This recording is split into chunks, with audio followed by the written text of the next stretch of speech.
was, in fact, your debut single off your debut album, I should say. Yeah. But your family background means that you've been steeped in music from the beginning, really, doesn't it? With your dad. Yeah. What sort of influences did your father have over you?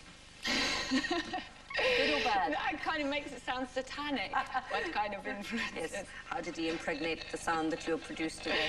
The thing about my dad is that he's very enthusiastic about music, and always has been, and has always had a really big record collection.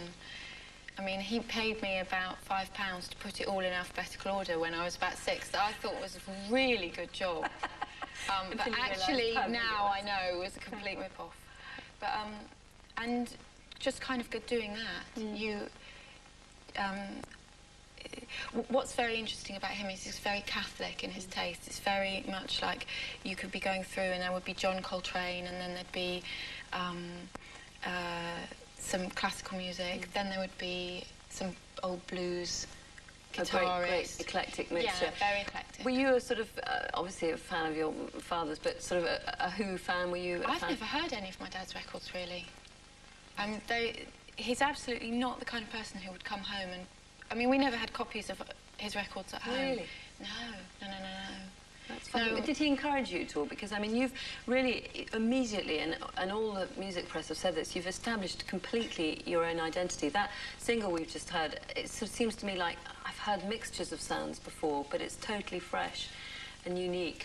Well, that's one of the advantages of starting doing music when you're older rather than younger. You know, like not 18, is it? Yeah. You're still very young. Well, like somebody like, I mean, I'm 28, but if you look at, there's some people around who are 18, and what's the problem about that is if you've only been writing songs for 2 years, you maybe haven't had time to digest all of the music that you love and kind of try and make something...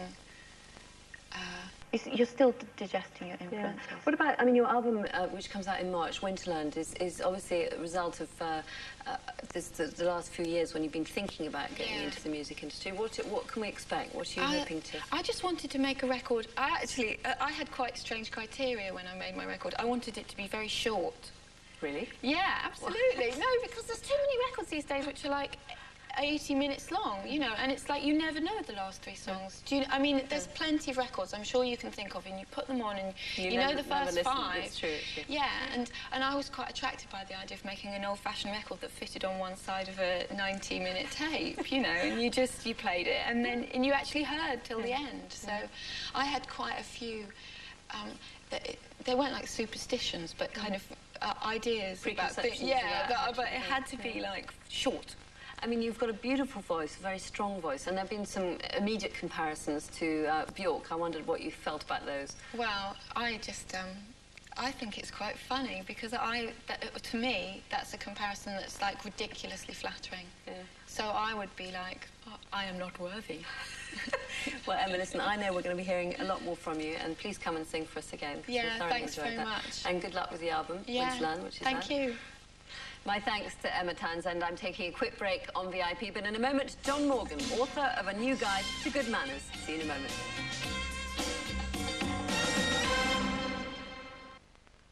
Coming up.